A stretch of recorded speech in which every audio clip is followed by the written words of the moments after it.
Salam sejahtera, terima kasih karena bersama dengan saya di Nazlin Unity Channel. Benarkah ada pihak ketiga atau ada pihak VVIP yang campur tangan dalam isu kes Zara Khairina? Semalam sudah ada satu orang yang kena denda Rp10.000 kalau saya tak silap kerana memfitnah YDP yang di Pertuan Negeri Sabah. Perempuan itu bukannya didapati bersalah semata-mata, tetapi dia mengaku sendiri bersalah kerana telah memulakan hantaran yang berbentuk palsu dan fitnah. Mengaitkan dengan VVIP, terutamanya yang di Pertuan Negeri Sabah, adalah satu tindakan yang sudah pun didapati bersalah kerana satu fitnah.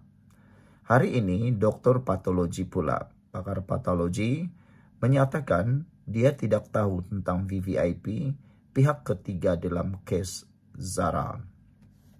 Seorang pakar patologi forensik yang menjalankan bedah siasat ke atas Zara Khairina Mahathir memberitahu Mahkamah Coroner Kota Kinabalu hari ini, penemuan dan kesimpulannya dalam kes itu dibuat semata-mata berdasarkan kepada bukti perubatan. Ramai netizen yang sudah mula jadi pakar ChatGPT, pakar itu, pakar ini. Tapi waktu sekolah dulu tak mau belajar pun. Tapi sekarang dia lebih pakar daripada yang pakar. Itu yang namanya palau tahu. Akhirnya, apabila dokter ini hanya menyatakan bukti perubatan semata-mata, ramai yang anggap itu kononnya macam-macam lah. Tapi kita bersyukurlah, polis sudah pun membuat siasatan terhadap satu ancaman ugutan terhadap doktor patologi ini, pakar patologi ini yang telah pun didakwa lelaki itu. Seorang bekas pegawai kerajaan telah pun didakwa kerana menghantar bentuk ugutan terhadap pakar patologi ini. Sebelum kita teruskan ulasan ini, jangan lupa tinggalkan komen Anda dengan tanda pagar Kami Sayang Malaysia. Izinkan dulu saya kongsikan kepada Anda semua, ini terapi imun Transfer Factor for Life. Terapi imun yang meningkatkan daya imun badan kita sehingga 400%.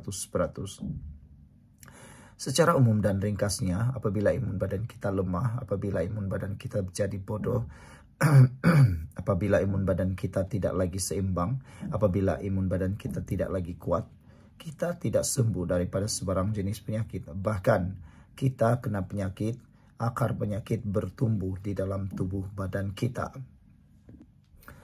Akar penyakit yang bertumbuh bersarang dalam tubuh badan kita itu menyebabkan kita sengsara. Tapi terapi imun ini mengajar, mendidik dan juga menyeimbangkan imun badan kita.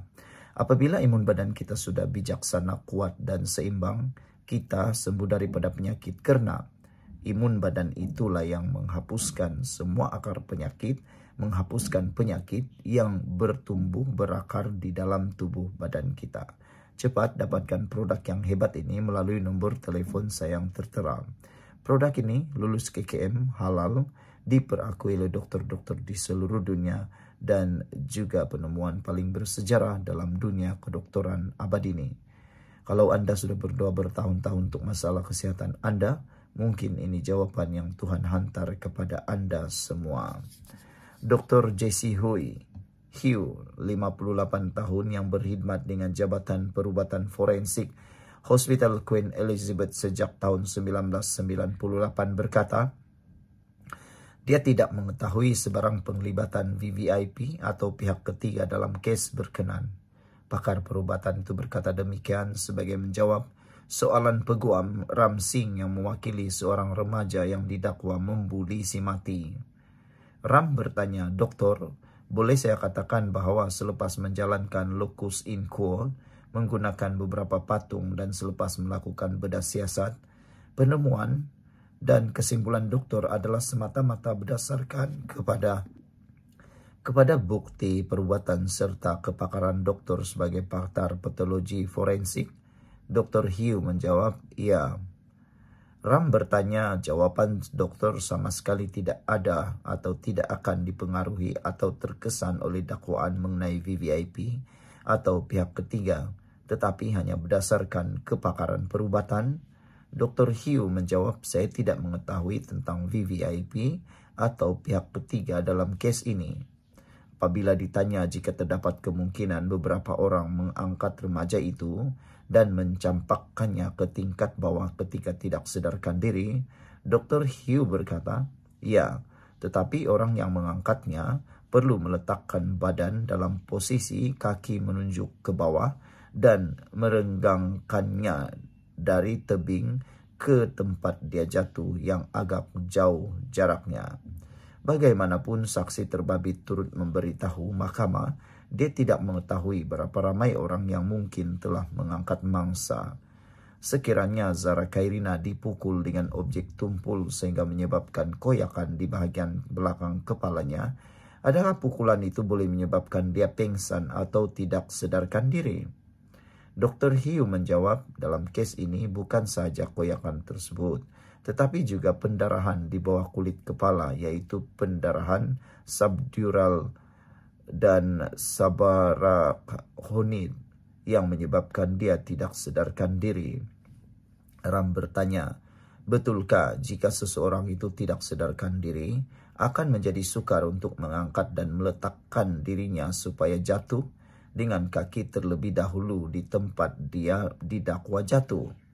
Dr. Hugh menjawab, ia akan menjadi sukar untuk menahan badan dalam keadaan diregangkan ke arah tempat tersebut supaya badan jatuh dengan kaki terlebih dahulu di lokasi yang didakwa.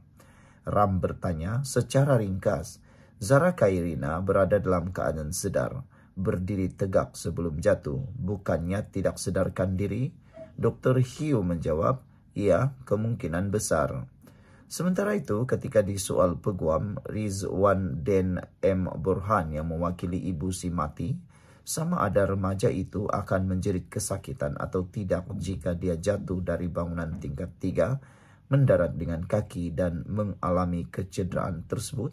Saksi berkata, saya tidak tahu karena saya hanya memeriksanya selepas kematian. Rizwan Den bertanya lagi, jika si mati jatuh dari bangunan tingkat 3, betulkah lebih berkemungkinan dia akan mengalami kecederaan yang lebih parah? Dr. Hugh menjawab, patah tulang yang dialami si mati adalah teruk, patah pada tulang tibia dan kalkanium konsisten dengan jatuh dari tempat tinggi. Bagaimanapun saya tidak dapat menentukan jarak sebenar jatuh itu. Dr. Hugh yang merupakan saksi pertama telah melengkapkan keterangannya hari ini. Proceeding inquest di hadapan Coroner Amir Shah Amir Hassan akan bersambung esok. Zara Kairina meninggal dunia pada 17 Julai di Hospital Queen Elizabeth, tempat dia dimasukkan sehari lebih awal selepas ditemukan tidak sedarkan diri dalam longkang berhampiran asrama sekolahnya dipapar pada jam 4 pagi. Pada 8 Ogos, Jabatan Peguam Negara mengarahkan mayatnya digali semula untuk bedah siasat sebelum mengumumkan satu inquest berhubung kematiannya pada 13 Ogos. Sekian untuk kali ini, jangan lupa tinggalkan komen Anda. Bye-bye.